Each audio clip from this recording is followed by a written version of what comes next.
Leaving any corporate life and starting to be an entrepreneur and finding something that is more purposeful, meaningful, which has a lot of ease and grace in it is always fulfilling. I remember when we met and you said Coto was all about women's safety, empowerment, and it was some personal journey, I think, is where you decided to start that, right? And really, that safe environment allowed people to be vulnerable. And when we started to build out these modalities, we realized that, emotional wellness was a much bigger spectrum than just mental health. Where you are actually hiring this talent, and it's a very different talent. It's not your typical corporate, MBA school or whatever. You're looking at tarot and healers and all. Interesting journey. So, in fact, it's almost like what urban companies have, which has brought the informal, sectors into a formal being for themselves. And a lot of these people are really talented, right? Some of these energy healers are really strong energy healers.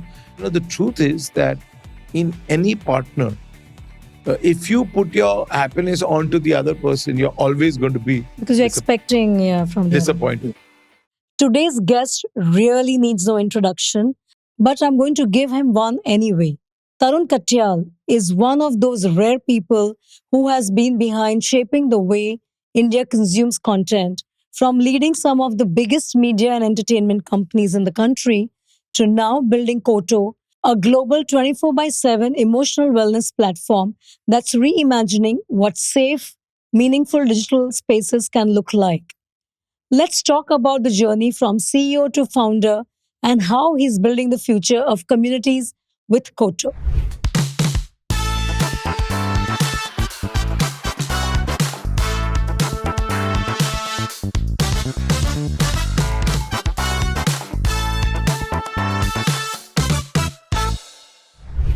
Hi, Tarun, and welcome to my show.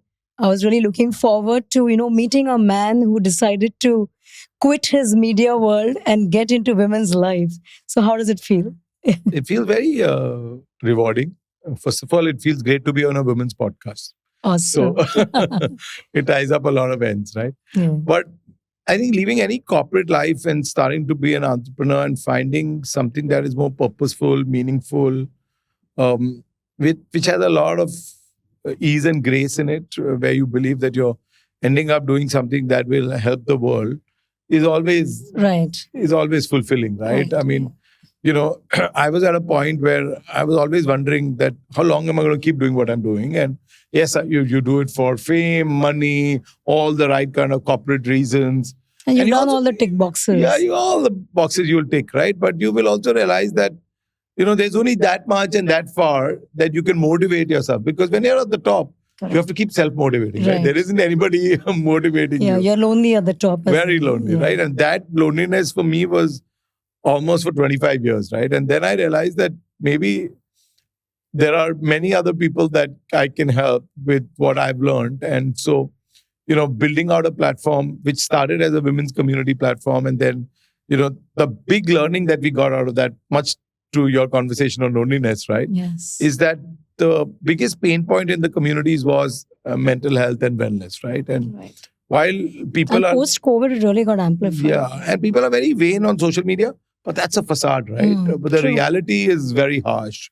And in safe and secure communities, they come to start talking about real issues. And when we came to monetization, we realized that the only way to monetize these platforms is not through advertising, but to be able to really do one-to-one support, right? To be able to do one-to-one counseling, consultation.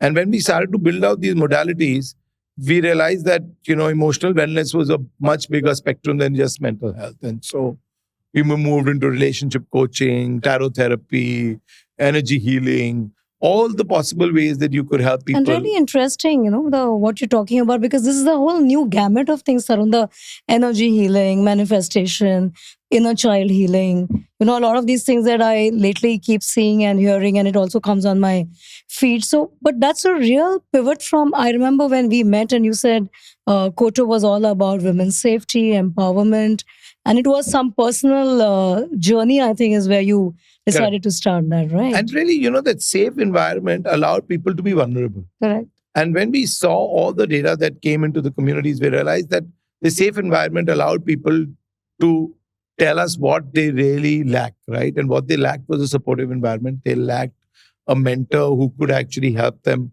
or talk them through in the time that they're really anxious, they're really depressed, that your pressure is going to really build out, right?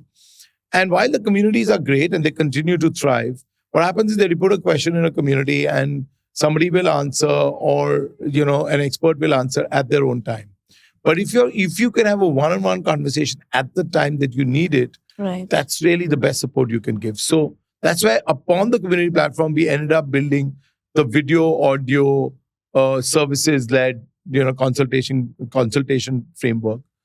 And then, Darshana, we realized that this problem wasn't unique to women. It is as much for men, right? Correct. So while the communities continue to be very safe and secure for women, but the consultation piece we opened up for men, and lo and behold, this only happened in January, and by March, April, the percentage of gender was 50-50 on the platform.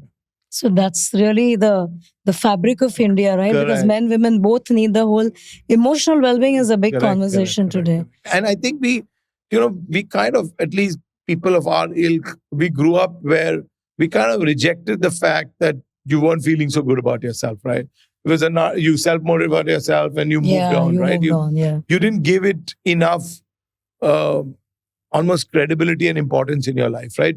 If you fall sick and you have a cold, you give it more importance, right? And a cold, and that is going to go away in 2-3 days and your body is going to recoup it, right? But a depression is not going to, or an anxiety is not going to.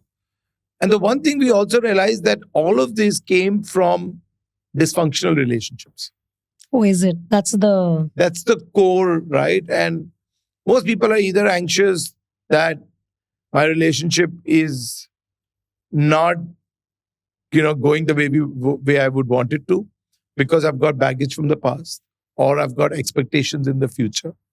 And really, the truth is that in any partner, if you put your happiness onto the other person, you're always going to be, because you're expecting from them. Disappointed, right? True. Yeah. However good your partner is, they cannot know what's going on in your head, right? Correct. And that journey of self-awareness, where we can help people realize that your happiness lies in your control. And what are those means and ways that you can accept that fact and build on them, is the most rewarding thing we do on a daily basis. Yeah. Well, that's really interesting. So the whole self-compassion, self-love. So I was mentoring somebody recently, and constantly she was talking about, how she's not ready. I cannot do it. I mean, she wants to lead the role. This is like getting to a senior leadership role. But that constant, and I was like, you need to calm down and show some compassion, accept yourself to begin with. And that you are right. Most people are going through imposter syndrome. Yes, absolutely. Right? They don't even realize this, but this whole thing about not being good enough, I'm not good enough, I'm not enough, it all comes from an imposter syndrome, right? But unfortunately, most people don't even know what an imposter syndrome is, right? And there are many ways of being able to figure it out for yourself, or to be able to overcome it. You're not even having the awareness. Right, but it starts with the seed of awareness, and which is where I think when people come onto our platform and they pick a modality, right? They may come to an astrologer, but all our astrologers are trained in empathetic deep listening. And they're all trained in being able to do, really therapeutic calls, what we call, right? So it isn't whether you pick like a modality which is more divination, right? Where tarot, astro, things like that. Or you pick energy healing, which is more inner child, more switch words, more aura cleaning and all that. Or you end up doing fully science-led, which is relationship coaching, mental health, therapy. Across the board, the first thing we teach our people is deep listening and no judgment. Right? Very nice. So it's interesting. Because I think that is the key problem in our society, is that everybody feels judged. Right? And how can you help people be in an environment that they can easily let their guard down, right? And start opening up. And we don't really tell them what to do, but we guide them to discover what they need for themselves to be able to overcome their issues. And the awareness and really going deeper within them, right? Correct. Yeah. And we do a lot of mindfulness also. So we've got mindfulness meditation coaches, because that is also a good seed to put into people for self-awareness. Yeah. In fact, I like what you have now because you have the traditional astrology and that traditional science to all the way to, I mean, I will call it new age because I think post COVID, where I've seen, and maybe the new generation or maybe the social media, but all these inner child healing and, the whole energy healing is really. NLP. Yeah, NLP and all. Whilst it's been there around, but really coming on the surface for anybody to really go and do it. Like for the masses to really get the access to it, let's say, was not really there. I mean, we didn't have that really, or the connect, or the thinking, or the realization that I need to now do it for my own self. Because, like you said, you're expecting. The earliest we heard this was, when people said Michael Jackson had childhood trauma. Correct. You remember? Yeah, there was a lot of. Right, but almost everybody carries some childhood baggage, right? Some form of childhood trauma or baggage. How can you really address it? How do you really realize it? How do you go down that path of, overcoming it and getting rid of it in some form of fashion? Is a journey, right? No, absolutely. Tarun, I can tell you in the last 1.5 years, I have gone through it. It came as a feed on my Instagram, honestly. But from there, actually listening to the person and, really understanding, doing coaching with her, it really... I think because a lot of this is your subconscious work. It's not on your conscious area, right? So the really going there deeper. So I have done this inner child healing, and that's why I'm saying it's a very different and space. Coaching is actually more self-healing than anything else. Yes. So we encourage everybody to coach. I do a coaching program with a really nice Tibetan monk out of Thailand. Wow. Right? He runs his Asian Leadership Institute. And I've now enrolled into a program which he has called the 10,000 Heroes. Okay. Where his entire thought is that he wants to build 10,000 heroes who can build 10,000 heroes and cascade it downward, right? And the one thing that why we coach is because we believe that in coaching comes your own catharsis. Because, when you're telling somebody, you're also telling yourself as much, right? And when that gets into your own head, your own behavior also starts to transform. So if I'm helping you with your issues, I'm also as much helping myself with my issues. That's such deep insight. Yeah, it's beautiful. I'm seeing a very different Tarun Katial, the media man, always. And what we are talking, I mean, interesting. What I also really want to pick on is the way you have built. You just told me that you become like an urban company. So where you are actually hiring this talent, and it's a very different talent. It's not your typical corporate, MBA school or whatever. You're looking at tarot and healers and all, and they are not used to working in a corporate. So give me a little more on that. It is a very interesting journey. So in fact, it's almost like what urban companies are, which is brought the informal, sectors into a formal being for themselves. And a lot of these people are really talented, right? Some of these energy healers are really strong energy healers. And unfortunately, they aren't going to market themselves. Some of them anyway do very well for themselves because, things like this also have a great word of mouth. But a lot of them don't find discovery. And so what we've really started to do is to be able to go down to this train the trainer program, right? Okay. So we look at these TTC programs, whoever runs really good train the trainer programs in energy healing, in Reiki, in mindfulness. We talk to those coaches and then we bring in people who they are coaching very early on into our fold. And they are actually your employees, right? Yes. And then we spend many hours training them because the one thing that our platform is unique about, Darshana, is that it's all live. By live, I mean it's a continuous video feed of live webinars going on.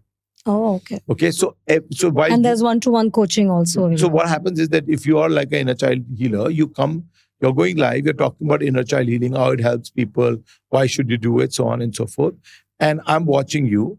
And if I really like what you're saying, then I have a call button on that. And I press the call button. Okay. I top up my wallet like a prepaid telecom wallet. I top up my wallet. I pay per minute or I buy a service from you then and there. And I can get onto a call with you. So I have the ability to be... Right. So I'm taking away the barrier of not knowing who that individual is, not knowing how good they are, so on and so forth. And you have the ability to be able to judge me then and there. What happens with typically listing platforms is that, okay, you see a name and then you'll see some ratings and some basic, reviews. but you really don't know who that individual Correct, is, right? And when you go to that individual's either therapy clinic or even do a video call, your realization is that person is not what I thought for them to be. Yes. But when you're on a live Instagram feed, think of it exactly like that. If I'm on the live Instagram feed, I can see you. I have the ability to chat with you on the text window. Yes. And then, you respond to me a little bit. And then we warm up and I say, okay, she gets me. And now I want to spend some time and money talking to her. So like that, we have about 300 people live at any given time. You can just keep scrolling the feed. Wow, and it's on. Yeah, it's all on 24/7. You keep scrolling the feed. You keep going from one live room to another. You hear them. You ask them a few questions. You can also do a free discovery call or a sampler. And then you decide which we don't charge you for. And then you decide whether you want to do the real call or not. So then, Tarun, how does the culture of this new world that you have created, which is not really a different kind of professionals coming in who are on their own, some of them, like you said, are they're very all good. Independent. And they're also very independent, more silo. They don't need, I don't know how much is the interdependence. It's not like the way we had functions and departments in our corporate world. So how is this new culture looking like? So, it's very interesting. We all had to reskill ourselves on how to be able to deal with them. You cannot deal with all of these folks as, like you said, like typical corporate. And this is not even your base area, right? You are a media man. Yeah. The good part of my life was that I went into doing Vipassana when I was 23. Oh, you have done. Right. And I've been wanting to. I've been a meditator for about 25 years now. Oh. Right. That shows my age. So, and I think this was just like my homecoming, right? It was like a full circle for me. It's your calling or your purpose. Right. So if you ever Google me saying Tarun Katial Vipassana, you'll see articles from 2003 and onwards. Yeah. And I've been writing and talking about it for many, many years, right? So I kind of understand where people like, meditation coaches, energy healers come from. But you've got to deal with them very, very differently. Correct. Right? You cannot, it's an informal economy. You've got to sit and coach them, train them on how to get into a formal economy, right? Going live, dealing with customers on a fly. Yeah, so technology, we do almost on a weekly basis about 100 hours of training, right? Wow. And we have a full training department. So once somebody gets onboarded, and our acceptance rate is only 30%. Actually, we want it to be even lower. So for every 100 people who apply to us, we only take about between 25 and 30. Okay. Right? And so I wonder how your HR department then looks like. There's no HR. There's no HR. So they are very senior healers who interview these folks, right? Because you've got to know whether they can be an energy exchange or not. This can't be done intellectually. This is done intuitively, right? And you've got to have high intuitive skills to be able to understand whether the other person really has the ability to be empathetic, to be a deep listener, and also has the energy to be able to exchange it with somebody, right? It's a very different ball game. And so as they walk into our culture, we try to keep this very balanced between an informal culture to a formal culture, right? The formal part of the culture is that they have some schedule that is built. They've got to go live for those many hours. They need to be sensitive about dealing with clients and so on and so forth. And the informal culture is that they still need to be focusing on their divination or their therapy skills, right? And that's where, the experts, the subject matter experts come in. And we have a bunch of people who do the ops for them. We're only support teams, what we call them success managers. Okay. And so you don't have a boss, right? There isn't a hierarchy. So it's more like emotional well-being coaching platform, is that right? So for every 15 coaches or experts like readers or astrologers, we have one team lead who comes from their stream of work. Okay. And they have sharing sessions where everybody talks about what they are seeing with their clients, what are the problems that are coming up, what are the kind of techniques that could help their people.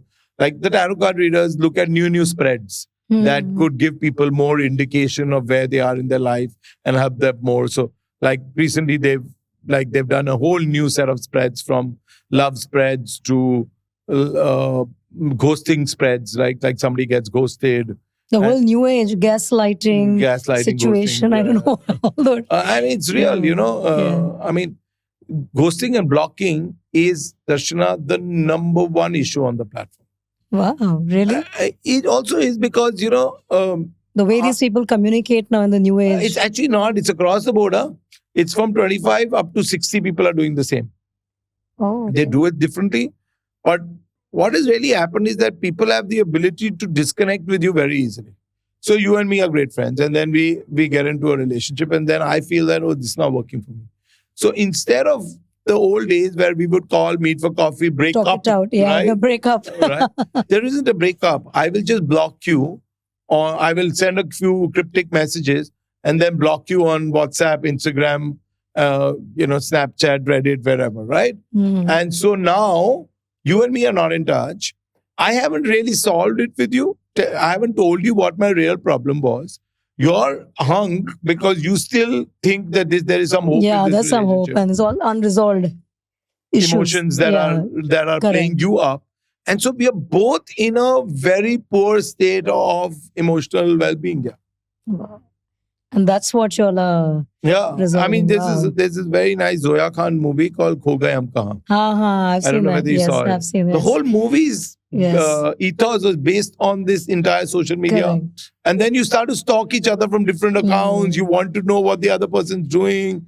You kind of cut off. And the society is not as small as it used to be. Now it's a big society. Yes. So people find new people move on, There are a lot of dating apps. And the world the lines are blurred, right? It's all, the virtual world has opened up. Yeah, so it's getting more and more complex, right? And it's so nuanced that, people aren't getting any closure today. And that lack of closure, like abandonment, a huge issue, right? People walk out of marriages with kids, right? But they've just gone away. They don't call, they don't speak, nobody knows where they are. They skip town. And this is all real, huh? It's real on the surface. Wow. Multiple partners, another big issue. And it isn't men or women. And it is a reality. People think that it's okay. And nobody's judging them. And now they want to know how to deal with it on an ongoing basis. Wow, Tarun, the OTT films that you were creating on content is actually now real life. I can tell you, Darshana, fact is seriously stranger than fiction, right? Wow, and this is also the tier 3 town in India? It goes across the board, right up to Canada, US, UK. Oh, you are global. So there is no difference. So human issues and this whole thing remains the same. And to think that our society is different, and many years ago divorce was a stigma. It still is. But the problem is that people are dealing with it very differently than it was. And so there are lots of judgment and stigma issues that people come to us with. Right. And the core of this relationship dysfunctionality leads to many mental health issues, right? Correct. Yeah. Which you don't even know are plaguing you. And they manifest in you, your family, your children, and all across. Yeah. So then how does your working, do you it's an office where people come in, or no, it's all no. All online, the experts are remote. They have the ability to do it. So they just have to go live, right? They go live and they start getting calls. So they have a very simple way of operating. We do meet them every single day. So a team lead meets them every single day to know how they're doing. Also, one of the other important things is that we do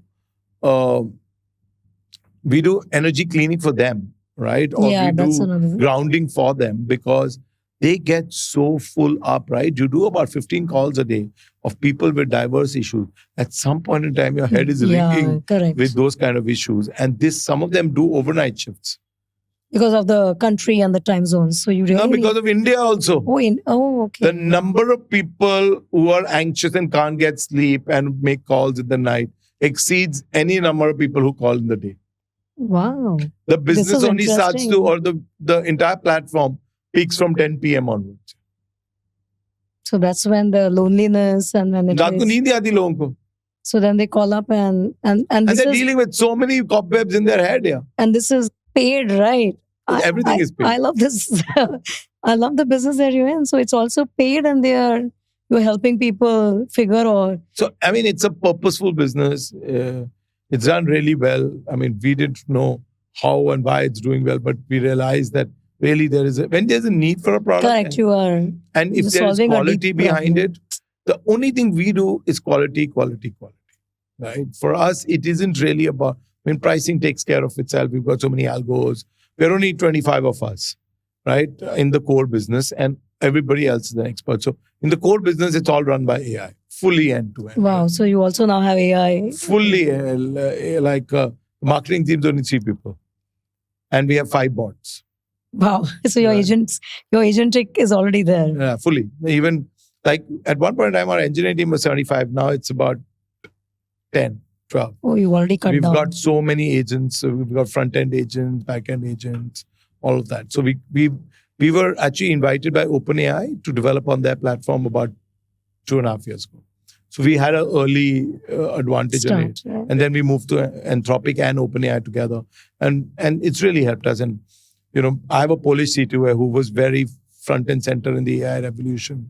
So he was always, and then I went to Kellogg to study AI. I read that, but you also did your AI upgrade. So I did a whole post-graduation in digital transformation from Kellogg. Lovely. So I spent about 1.5 years with Evanston. And that really helped me understand. So it was a combination of product strategy and AI.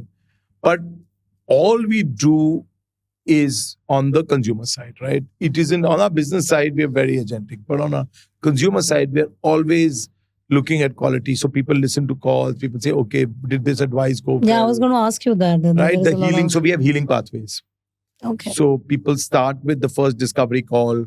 Then we move them on to like the first consultation. So like the platform is a combination of OPD and services. So the first consultations are all OPDs, right? They're like, it's just, you come, you talk, we get to know your issues, so on and so forth. Then we take you down the healing pathway that, okay, you are a good case to do, say, inner child healing, or you have a lot of baggage, or we can do neuro-linguistic programming, or switch words for you, or should you do a few courses or a few sessions in mindfulness? So everybody's healing pathways get created. It's personalized for the... It's personalized.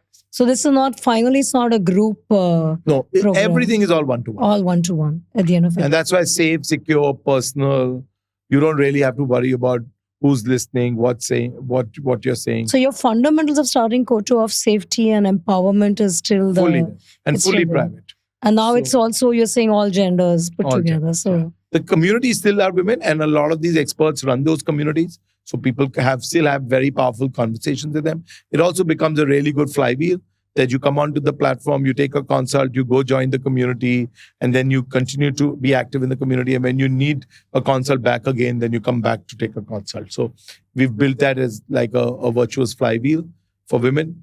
For men also, we're thinking what we're going to do. We're thinking of building a video feed where we can do more content for them on an ongoing basis, because you may not need a consult all the time, but at least you can... Correct. I think that's what they keep scrolling. You can keep seeing a lot of motivating content around the area of, issues that you have and so on. So what about expansion? Are you now looking at also giving products? Because a lot of these crystals and stones. Yeah, and so spiritual luxury, is a very all the spas and the whole, actually the wellness holidays is also a big retreats. Thing. Retreats, that's a big thing. So our right? entire value ladder goes into that. And one of my co-founders is only working on, she comes from products and luxury background. So she's only working on building a line, and we want to be very careful. We don't want to do anything substandard. So we are doing just discovery currently. But every service, like yantras is a very big service on our platform. Okay. So people get yantras made for themselves. Kamakya yantra, Shri yantra, Valmukhi yantra. So they get it made. Sacred geometry, right? So people do that according to your date of birth. They'll do a sacred geometry for you. And now what we're thinking is where we'll be able to send it to you to keep with you. Yeah. Okay. So you're building the product line. Product line also now.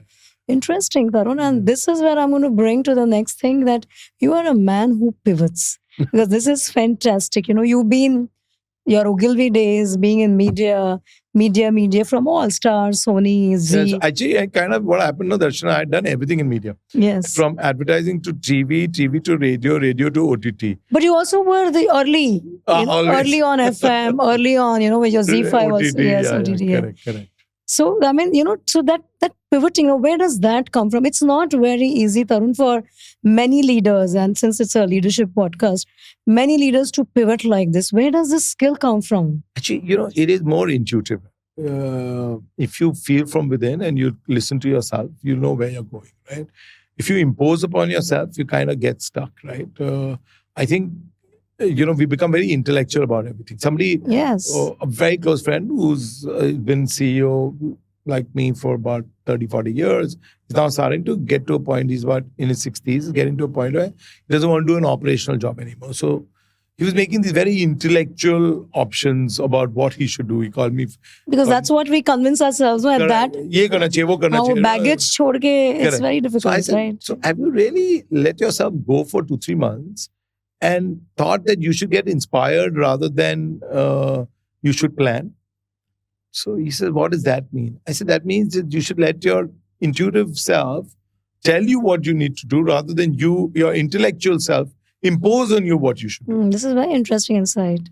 Right? And I think we don't give ourselves that window of time. The pause. The pause of doing nothing and enjoying our life, and then let something come along which will inspire us. Because being inspired is the most important thing, right? Sure. And like you said, in leadership, nobody is motivating you. So you've got to self-motivate, right? And you cannot self-motivate if you're not inspired about what you do, right? Correct. What you're creating and the impact you're making and, the fun you're having, right? And life is short. Absolutely. So I genuinely feel that to pivot or to be able to experiment or do new things and do things that are completely, not in your comfort zone, or so to say comfort zone, or in your logical career path, yes. requires for you to be inspired. True. Right. I think this realization and the hindsight, I know it's very rich insight that you're giving, but when you were really on the journey, Tarun, when the one thing is because sometimes you're chasing money, success, or something different to do. Actually, you shouldn't get too serious about yourself. It's always been your thinking? Yeah, I don't get serious about myself, right? Like if you say, okay, this is the kind of life I need, this is the kind of office I need, this is the secretary I need, this is the number of people I must have. You start to get very serious about your life. You are not going to be able to. But were you like that when you were from Big FM to Z5? I think at that point. When I moved from running Sony, first when I moved from running Ogilvy to Star, I didn't know what I was getting myself into. I just went for an interview. They liked me. I said I'd done enough with advertising. I wanted to do real media rather than advertise on media. And so I ended up going to Ogilvy, from Ogilvy to Star. They gave me a job. It was a good job, but it, became what it became. I was running all channels in India at 24, 25. It's ridiculous, right? Yeah. Who knew that kind of stuff had happened, right? But when I went to Sony, right, from there,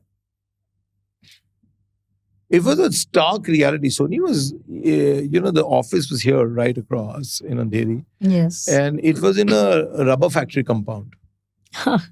That's where you started, is it? Yeah. And Sony was in the dumps for a few years because Star had become so successful after KBC. Correct. So they had like one on the top 100 shows.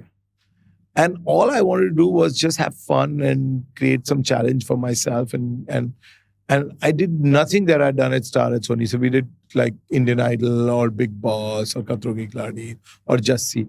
But we just had fun doing it. We had so much fun when we saw... So what was your agenda? Fun or really doing something different? Doing something which was very purposeful. When I saw Abhijit Sawant from the first episode to the last episode of Indian Idol and Rahul Vaidya and their lives turning, that was the most fulfilling moment of my life. Yeah. And they're still friends of mine. And, those kind of journeys change you for life, right? You realize that you have the ability to create an impact and why not do it, right? And then when I went from there to Big FM, everybody told me, you're leaving TV for radio. I said, I just want to do something new. I've done TV and I don't think I'm contributing. I'm not getting inspired anymore. And I don't think I'm contributing as much as I would like it to be. And Reliance, they were like just dividing the group at that time, had about 45 licenses that they don't know what to do with. So they called me and they said, why don't you launch this radio network? I had no office. They didn't have any office themselves because, between the two brothers, they were still figuring out the property and offices. And you were not a radio background also? No, I was not even a music background, to be honest with you, right? I wouldn't know much about Kishore Kumar or R.D. Burman. I learned a lot of that, but I didn't. But I just thought that, man, I'll get to travel 45 cities. I haven't been out of the big cities ever. Let me go see what India is about. Mm-hmm. It's a great opportunity to learn, understand, get to the nuts and bolts of it and all that. And I had no office. I had nothing. All I did was I got my secretary from Sony and my office boy from Sony along with me. And the three of us were the office. And then I called my local AC guy and I found a friend who had an office. And I said, "Yahan pe AC laga do, hum yahan se." Now, if you take yourself very seriously and you say, "Man, I'm coming from multinational News Corp, Sony. I'm used to a base-like kind of a lifestyle, people waiting, good office, to walk yourself into." Then you want... Then you wouldn't be. Yeah, you can't. You can't. And that journey has to become very sublime, yeah, right? Correct. And, TV actually puts you into the serious limelight and radio doesn't. And you have to be ready to say, "Man, I'm doing this because I love it, not because, I want the limelight," right? So when you... But that journey is tough, isn't it? Or you have to get mentally ready. You have for to be ready. And I do Vipassana courses between jobs. Acha. So I take a 10-day full immersion doing nothing. So you believe in this, that between jobs, take this pause, reset yourself, really. And that's interesting. Clear your expectations. Clear your expectations, yeah. Because no two places, no two people, no two environments are going to be the same. True. And then I came to Z5. Z is a completely different animal, right? And, that was another journey. Then when I did my own startup, I don't even have a secretary. I had the same secretary for 25 years, right? But COVID taught us you don't really need anybody. Really. Yeah, what do you need? Correct. You can use human manpower for doing much better work than just, waiting on somebody's meetings and things like that. I mean, too many tools have gotten Calendly, too many tools have been created to do everything is correct. Based kind of work, right? And then when we started scaling, we realized that we didn't even need people. We just needed agents. So, but that really dropping that, I think what you're really saying is that don't take yourself seriously, take that reset and set your expectations, what you're getting into. I think because you've done startup, you could start your own also with the easier, mindset. We get very serious about ourselves here. No, because Tarun, that's my next question. And that's what really intrigues, and I want to know because you have started your own as like we were laughing, at a right age. Right age, unlike where you really see the startup founders and whoever I'm also meeting, much younger. There are, I think most of them are less, early 30s or whatever, or even younger.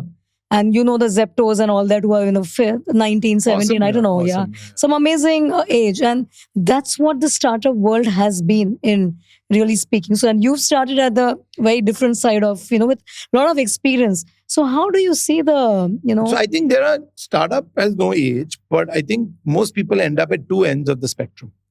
One are at the early age because they have nothing to lose, right? They have no risk. Correct. They are not getting into, okay, man, I have a job, I have a salary, and now I have a lifestyle. Lots to lose, yes. Yeah, lots to lose. I can't fail. I'm about to get married. About to have kids, so on and so forth. So, I'm early.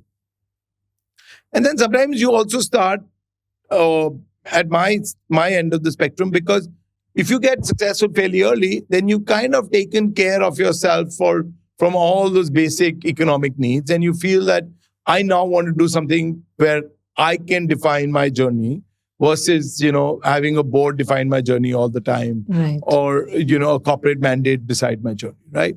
A lot of people at my end of the spectrum end up doing more consultancy work rather than doing ops and building up something. But like you said, maybe I've had the ops experience for so many years that I wanted to still go back and do one, big thing around ops. And unfortunately, I was in my 40s and I got successful very early in my 20s and 30s. So it was okay. Maybe had I cost like 55, I would have gone into the consultant mode. But I think when I started, which was about 45, it was the right time for you to still continue doing. Correct. Wanting to be excited about. And I'm extremely excited because also I think what the segment we are creating is so purposeful, right? And we're like wanting to create a whole suite of services.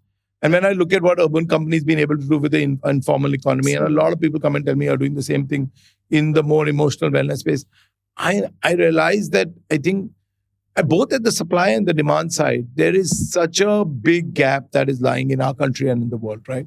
Like you said, on the supply side, it's such an informal economy that has the ability or has the opportunity to be able to put into and in a place where they can actually reach out to many more people and use the power of the platform. Yes. And on the demand side, there hasn't been a platform which really takes away the stigma, takes away the judgment for all the issues that you're Correct. facing. Yes. I mean, we speak to colleges, and this is the suicide prevention month. I was even reading that. So you are really promoting Right. that, right? Because, Darshana, the number of suicides that are going around in colleges and medical engineering colleges, it's just increasing on a day-to-day Yeah, basis. it's scary. I think it's really getting scary. And we built a platform 24/7 only because, when you have the pain, you should reach out You to should us. be able to. Not like a therapy session, which is 4 days later, where if you walk into the counselor in your college, people will think something is wrong with Yes. you.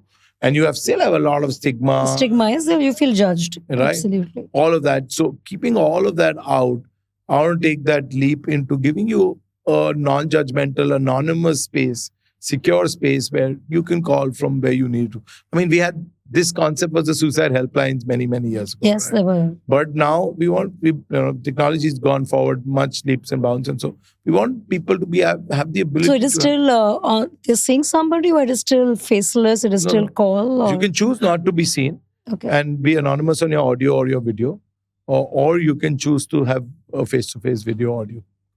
So Tarun, what would you tell? Because at the stage at 45, 46, when you did, a lot of us, and you and I were talking, like I've been talking this since a while, but to really have the courage to drop everything and start something on your own, because starting from grounds up takes a lot of muscle, right? So what would you advise? And there are lot, like you said, tired of boardroom, have done enough. The mandates are same most of the times, bigger scale, demanding. What would you advise people who are, at this stage, who want to start their own, but are not able to? I think, if you think about it from a calm and easy mind, you realize there's nothing really to lose. So what is the readiness? Tell me more on the financial, because now you said there's family, there's kids, there's education, there's the one thing I did was for several years is that I got to being EMI free. Yes. Right. So number one, be right. Yeah. Don't get into a life or a lifestyle that will make you a slave. Right. Lead a good life, but there's always many ways of leading a good life. Right. Correct. And you've got to carry your family along. Right. You've got to carry your family expectations along, where everybody understands that we have enough, but we don't need to splurge if we want to do something different. Right. The other part that I do believe is that if you build your lifestyle for yourself, then for others to appreciate and see, you'll be far easier and happier. Right? A lot of times we worry about when we go to a party on which car we'll get out of. Yes, because you've been used to at career, you've been used to those kind of cars. Correct. Now when you start your own, it may not be the same. May or may not be. But does your car define you? True. Right. Can you answer that question without any sense of fear, any sense of self-respect, esteem getting hit? So if you have your own self-esteem right and in a good place, you'll be able to do it. But if you really lean on external factors, acceptance, validation, and then believe that is equal to my self-esteem, you're stuck, man. Then you have to keep being a slave. Yes, slave to the... So it's very, like you said, at a young age, I have nothing to lose. I can experiment, I can be free. But also tell me about the idea, because a lot of time people at our age are not able to cross over is because may not have a very well-defined idea, and the experimental is very... The idea will come to you if you really want to do something, right? But if see how clean and clear is your intention. But it's only about intention, or you need a... I can tell you, it's only about intention. At least to start with, it's only about intention. And what about investors? Tell me, because I've always heard that the VCs or the early stage or the young ones, they are more... Actually, a lot of investors look for mature founders. They do? Yeah. I've had this experience and I've also seen many. I mean, have you seen NIC, Nick Ice Cream? Yes. So I met the founder. Him and me went to meet Ratan Tata together. Right? Oh, nice. The VC that we've been funded with, Jungle Ventures, Ratan Tata was their mentor. And they would pick 2 or 3 of their portfolio companies every year who would get a one-to-one with Mr. Tata. So that year, just before he passed away, the Nick founder and me were picked to spend like half a day kind of thing with Mr. Tata. Lovely. And I think that's that by itself must be a lovely experience, whatever you get out of it. Yeah. That founder, I don't know his exact time that he started, but he retired from Coke and started Nick Ice Cream in his 60s. Wow. Oh, he's at that stage. And amazing. It's one of the most popular ice cream brands in India today. And now he's in his 70s. And he's still at it, huh? Seriously passionate and runs like some of the top facilities in Maharashtra. So I would also think at that stage and career, you have connections. And there are VCs chasing him. Yes, true. So you would have had connections which... Obviously, it makes your life very easy. Huh? Actually. People have some amount of faith in you being able to do it. So you've not seen dissonance? I think, it all comes down to what's your intent. If your intent is weak, you'll even miss a flight. That's true. Why do you miss a flight? So it's how because you're not really sure whether you want to go. It's what you set. It's like what you set in the universe. Right, but if you want to go, you will go. You will go, right? You'll make it happen. I really like what you're saying. And it really makes a difference there. Then go for it. Why keep sitting? Because lots are sitting on the fence. Yeah. I can tell you. So let's talk about resilience, the other side, because see, you are a leader and this entire Dysfunctional show is about having leaders who have taken bold choices and which you have. But bold choices need resilience because what happens when you see failure? Oh, even in this journey, we saw failure, right? We built the community platform, but we didn't know how to monetize it. Then we thought one-to-one consultation is the best way to monetize it because, typically when you build a social media platform like community or even content like a social media content platform, the first thing you think is advertising, right? Advertising will be our route to... and that's what we've been trained, right, all these years. Yes. And then going on to realizing that, when communities are all about wellness and mental health and what kind of advertising will you put on it, right? But then pivoting on to saying, okay, we'll do one-to-one consultation, we'll build a whole tech or overlay on that is a very different journey, right? And you have to be able to tell yourself that, okay, I'm going to take a pivot and this isn't me, it's about what the business needs. Now, what happens is that a lot of times we take failure very personally. Right. And when we take failure personally, we believe that, I am failing and what will people say? What will people say? Yes. I mean, I can tell you a lot of times, we used to run TV channels as a part of our Big FM journey, right? We had a few TV channels. Yes. Let me take you back a little bit on that story. So we had a joint venture with 2 of the world's biggest broadcasters, CBS and RTL. Okay. And this was just a year or 2 years before Netflix started to do their streaming service in the US. Right? For the first few years, the English channels are settling in. And then I saw that Netflix is now launched and now internet's becoming more and more powerful. We're moving from 2G to 3G, 3G to 4G very quickly. And streaming is becoming easier. YouTube had come in full form. So you had already caught those early signs. So one day I sat to the board for both the boards and they were planning to do a 3-way joint venture in the boards and bring everybody together. And I got into the board meeting and said, I think we should shut these businesses down. Wow. And they looked at me and they said, are you mad? I said, you're not realizing with this advent of streaming, in our country, for English channels, that's the audience that will go first to streaming and on demand. And on demand is such a powerful promise that this segment is for sure not going to watch English shows at 9 p.m. in the night. Yes. Not going to happen. If I have the choice to watch when I want to, how I want to, if not today, tomorrow, I'm going to get there, right? So let's shut this down. I sent this proposal to my own board and they rejected it, right? This board said, you are in India, you know best. It's okay if you think. They were very mindful and they said, if you think this is the way to go. I said, we are going to build a few regional channels. If you guys want to partner in that, that's fine. But I don't think English is going to go down this route. And so we started the appointment viewing is dying as well. Yeah. So we started to invest in a couple of free-to-air and Bhojpuri and all those channels, but we stopped investing. And I called the board and I said, I'm shutting this, right? And I didn't hear from anybody. And me and my CFO signed the JV termination agreement. And the next day, the Economic Times carried the front page article right on top saying we had failed. And I got called by everybody saying, what have you? I said, today's newspapers, tomorrow's, toilet paper. Yes, Really. absolutely. People are going to forget this. Right. But what we will not realize is that the amount of millions of dollars in the next 3 or 5 years, we're going to keep wasting behind a business that is going to never break even because it is out of time, right? And it's better that we realize that today and take that call because, it is the right call to take and not worry about being called failures because it's okay. External environments change. Right. The whole ecosystem has changed and we've got to take cognizance of it and move on. Now, my ego is not bigger than the company's profitability. Agree. Absolutely. Because you're sitting to create profitability. Yes. But what happens is a lot of times we are not able to take these decisions because we worry about what people will judge us for. Absolutely. Because you see, that's the thing. And I have seen this, Tarun, the higher we are and the age with it, the insecurities are very high.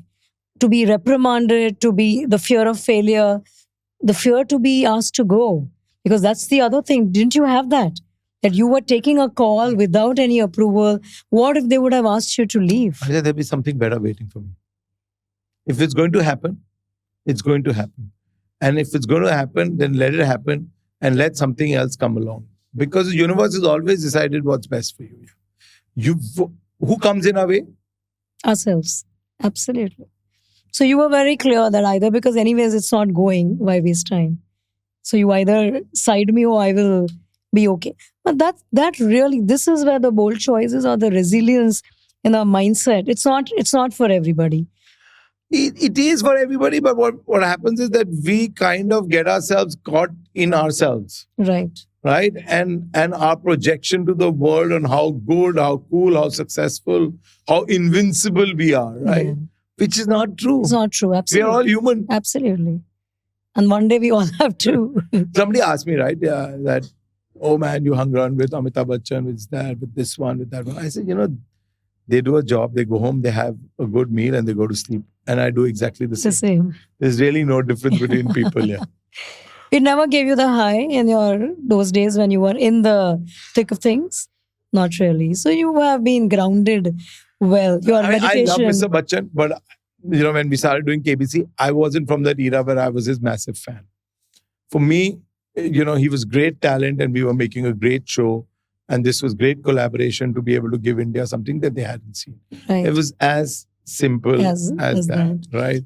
Nothing more. Yeah. Tarun, what legacy then do you want to leave behind? Actually, it's not about my legacy, but I want to create as much happiness around me, around the people I could have touched. So what's your purpose then? Very happiness, right? I think bringing happiness. Bringing happiness, bringing ease, bringing a lot of grace. I think, we undervalue happiness as an emotion. Yeah. I agree. I think Bhutan is known as the happiness capital, right? I imagine if America could be that today. How I wish. But tell me, why do we undervalue this? So what have you seen? Because all these signs... we overvalue success.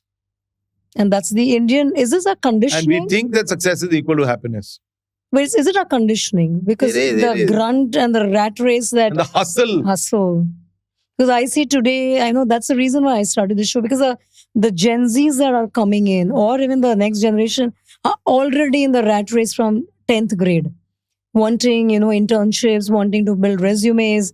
It's a very different thing that, what you and I would have done in our years. Yeah, there is no childhood left. There's no childhood. And then that's why this whole click and likes and waiting on the phone and, and I mean, I sometimes hear my son saying that, oh, but if the person has not responded in so much time, then even I will wait. I will not immediately respond, Mom. That's not how it is. I'm like, are you all mad? What is this? Yeah. And that all leads to ghosting, right? Ghosting, right. Absolutely. And then the suicide and what we're talking about. So how are you looking at with Coto? Is there some change that you guys want to bring? Actually, apart from providing services? Really what our line is, discover the joy of life. Oh, interesting. Right. And we want to help people, as many people anywhere in the world, both on the supply and the demand side, help each other discover the joy of life. So my vision is that, globally, there are so many people with different modalities, different ethnicities, healers and Yes. therapists on this side, and people who need it on the other, who can just find this platform to be able to stay connected with each other, right? And so we're doing this from finding talent in Morocco, who are Arabic speaking and who can because see a lot of the MENA countries are very close to this idea. Right. Okay, they're close to the idea. They have traditional mental health, but just a fabric. They have multiple marriages, right? That leads to more nuances and complex problems, right? So we are actually hiring folks who understand Arabic but are in more progressive mindsets like Morocco, Lebanon, Tunisia, where they're open. Yeah, who can serve some of the Middle East markets. And similarly across the world, right? We are building pockets of excellence where we can train people to be able to deal with people across the world in different languages. And there again, the Morocco and all, you are also hiring them. They're still part of your employee, like part of your team. Yeah. It's a very different and interesting, the company or the organization that you are building. We have people from Georgia, Tbilisi, Ukraine, and they actually do different day parts, different time zones. So then what's your culture looking? Because, so then are there policies, are there HR frameworks or nothing? Yeah, there are all of that. All of that is there. But I mean, the culture is customer first, happiness first. So the joy and happiness. Because, I mean... And how do you measure that? NPS is a big deal. Your deep engagement calls is another. So if like somebody drops off your call in 2-3 minutes, 5 minutes, 10 minutes, we clearly know that you're not being able to engage and get to the deep issue of that individual. If somebody hops from you onto another person, we know that you're not being able to connect and look at. So you all measure these. All of these they have their own dashboard. They see it on a daily basis. They know how users are moving around, what's really happening. So is there a repeat? Retention. But, contrary to popular belief, we don't believe our retention should be more than 3 months. Oh, is it? Very interesting because you don't want them to be unhappy. Think about it logically, right? You're right. There's something fundamentally wrong if somebody didn't get any emotional wellness in 3 months from us. Yeah. There is still about 5-10% get to about 6 months. And that is, but we also think that it's like your GP, right? When you fall ill, you come back to us. Right. But we don't want you to be hanging around with us and not get too codependent. So I will keep saying fundamentally what you're doing in your media where you wanted more sticky audience. Here you're saying, no, be short time. Correct. Get what you want and be happy. Get people their fix and help them get through their life. But don't make them codependent because, I mean, it's not like you must watch Kyunki Saath Bhi Bahut for 2 years, 5 years, 10 years. It keeps us back again. So all your life, right? Me and my wife, we met on Kyunki. So we were getting tagged on all these posts. She's saying, you're not posting anything. I said, no. I'm kind of done with this. I don't want to now indulge in the social media. I wish them well, but this is my life anymore. So if you had to start a new OTT content, what would you start now? I wouldn't. This question gets asked to me almost every day. I go to this club here, the club, and it's kind of, it's in Jew. So, the entire crowd is from the media. Every day somebody asks me, are you coming back to the business? No. Tarun, you're very clear about it. I'm kind of done, yes. Awesome. So tell me, when are you investing with like the young startup and all? Yeah, I do a lot. And what would you advise them, people who are in, the journey, where I don't think they're very clear about pivoting or managing failures and things like that? I think as long as they have a sense of purpose of why they're doing, and that sense of purpose is not just trying to get to a unicorn stage and make a lot of money, which you should have. But most of them, I think today when I hear them, they're entering to become a unicorn, right? It's. I think if you don't keep the consumer at the center of what you're doing now, India has a few unicorns, but each of them has been built around a very solid consumer need. Are you guys looking at becoming unicorn? I mean, if the world wants to make us one, we won't come in our way. But it's not part of your strategy. I mean, that also will happen when it has to happen. I truly believe that the universe has it planned for you. And if you keep delivering great value, one way or the other, you're going to do well. So now if you don't have a board, you'll still have your VCs demanding. Yeah, we do. What we were going to achieve in December, we achieved in August. Believe me, at the beginning of August, we didn't know it was going to happen to us. Oh. At the end of August, we looked at our numbers. Obviously, we saw it coming. Like, how did this happen? It just happened. So amazing. You are really at the right place at the right time. Yeah. And you let it happen. You let it. That's important. How do you spot? Because like you said, every time you've been spotting the way you saw the streaming platforms coming in. If you have to tell the youngsters today to spot the trend. I think you got to stay very close to the consumer, right? The number of calls I listen to every day to see what are the pain points the consumers have. Like a large majority of my time only goes in listening to the consumer. So you're personally now putting a lot of, so that's important. Even when I ran my radio network, I would travel into every single city, whether it's on the advertising side or whether it's on the consumer side. We would just keep meeting folks to understand. So Tarun, tell me as a leader, what are your personal growth areas? Like what's something that you are also still figuring it out? Or you've got it all? No, nobody's got it all. One of the things I think I would like to figure more and more is, how can I not get attached to outcomes here? Right? We all at some level get attached to outcomes. True. And I think while you intend for an outcome, but getting attached to it, there's a fine nuance to that, right?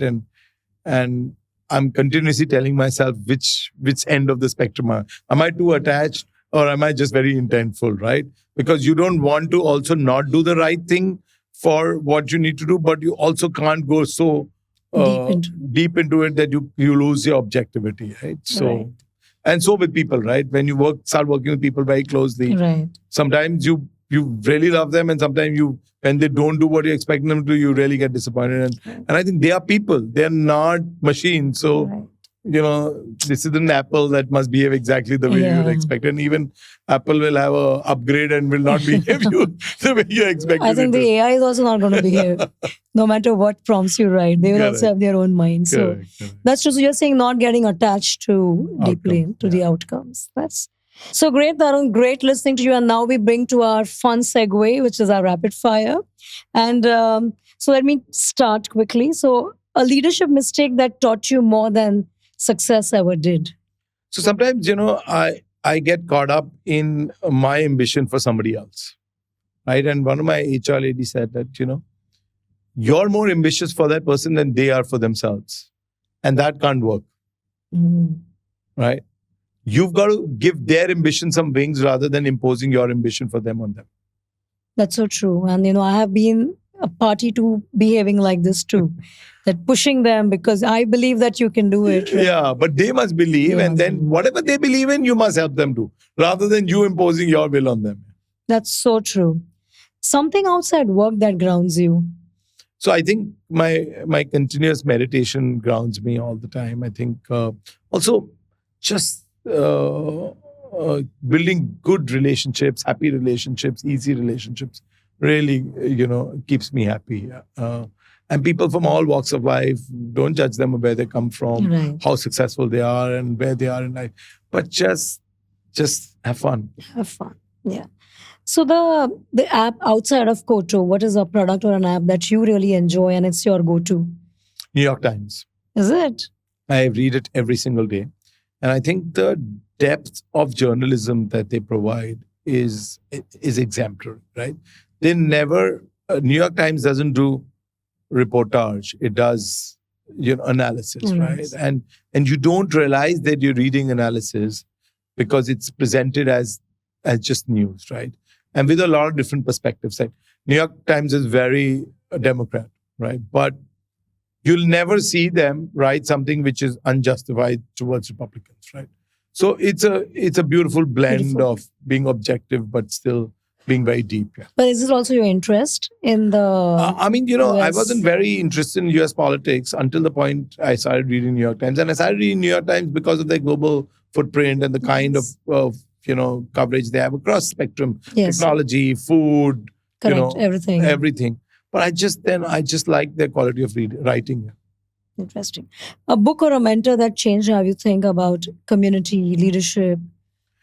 I love outliers. I think the 10,000 hours idea is very, very good. A lot of people believe that they can become successful at something very, very quickly. But I do believe that, if it has to be from your intuition and it has to be from your gut, you've got to spend 10,000 hours doing it. That's so true. I think that because you need to give that kind of time. 10,000 hours. outliers is a really good. Outliers, yes. Yeah. The toughest critic you've got at Coto, and how have you handled it? So I think the toughest critic and some of my and one of my best mentors has been my VC Amit Anand at Jungle Ventures. Sometimes I get so excited about the idea that I want to leap before you walk, right? And he's kind of always, because he also mentors so many companies across his portfolio, he's kind of very grounded. So if I'll tell him, let's do 10x, he'll say, let's do 1. And then we'll get to 10. Right? Wow. And that's so unlike a VC who will tell you to do 100 when you'll tell them 10, right? And like he kind of grounds us all in that meeting saying, even if you can do 1, I'll be happy, but let's just do 1. Wow, this is very different. No? I mean, it's also very different from the boardroom conversations. Correct. So if you had to make Coto into a content piece, what would it be called? Joy. Joy. Yeah. Very sweet. And on that happy and joyful note, thank you, Tarun. It was really exciting to have you. Thank you so much, Darshana. And really good show. I wish you all the very best. And I think, this is going to be able to move a lot of needles in life. Thank you, and more power to you too. Thanks. Likewise.